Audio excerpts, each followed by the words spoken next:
हम राष्ट्रवादियों की दृष्टि और योगदान के बारे में महत्वपूर्ण लेखों के बारे में जानकारी प्राप्त कर रहे हैं। नंबर 7 है R.C. मजूमदार, 1888 से 1980। R.C. मजूमदार की गणना विश्व के विख्यात इतिहासकारों में की जाती है। आपने इतिहास से संबंधित अनेक पुस्तकें और लेख लिखे। आपके द्वारा लिखित एशियंट इंडिया नामक पुस्तक विख्यात हुई। इसमें आपने न केवल राजनीतिक अपितु सामाजिक, आर्थिक एवं धार्मिक क्षेत्रों से संबंधित बहुमूल्य जानकारी प्रदान की। हिस्ट्री ऑफ बंगाल नामक पुस्तक में आपने बंगाल के इतिहास का क्रमानुसार वर्णन किया। इसके अतिरिक्त आप 11 खंडों में छपी history and culture of the Indian people के महासंपादक थे। इसमें प्राचीन काल से लेकर 1947 तक भारतीय इतिहास के प्रत्येक पक्ष का विस्तृत वर्णन किया। निसंदेह R.C. मजूमदार ने भारतीय इतिहास के अद्वितीय देन थी। R.C. मजूमदार, जिनका समय काल 1888 से 1980। R.C. मजूमदार की गणना विश्व के विख्यात इतिहासकारों में की जाती है। आपने इतिहास से संबंधित अनेक पुस्तक लिखी। हिस्ट्री ऑफ बंगाल नामक पुस्तक में आपने बंगाल के इतिहास का क्रमानुसार वर्णन किया।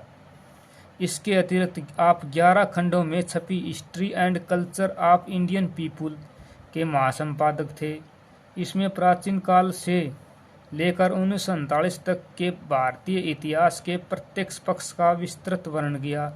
निसंदेह R.C. मजूमदार ने भारतीय इतिहास की अद्वितीय देन थी। के नीलकंठ शास्त्री, 1892 से 1975। 1892 से 1975 के नीलकंठ शास्त्री दक्षिण भारत के एक विख्यात इतिहासकार थे। अब तक प्राचीन भारत पर जो पुस्तकें लिखी गई उनमें दक्षिण भारत के इतिहास को कोई विशेष स्थान प्रदान नहीं किया गया। इस अभाव को दूर करने के उद्देश्य से उन्होंने 1955 में हिस्ट्री ऑफ साउथ इंडिया नामक पुस्तक लिखी। इसमें प्राचीन काल से लेकर मध्य काल तक के दक्षिण भारत के इतिहास का विस्तृत वर्णन किया गया है। यह पुस्तक इतिहास के विद्यार्थियों में आज भी विख्यात है। उसमें आपने प्रमाणित करने का प्रयास किया कि दक्षिण भारत ब्राह्मण संस्कृति से बहुत प्रभावित था। इसलिए आप दक्षिण भारत के राज्य तथा समाज के विषय में जो निष्कर्ष दिए हैं उनके साथ अनेक विद्वान सहमत नहीं हैं। के नीलकंठ शास्त्री, 1892 से 1975।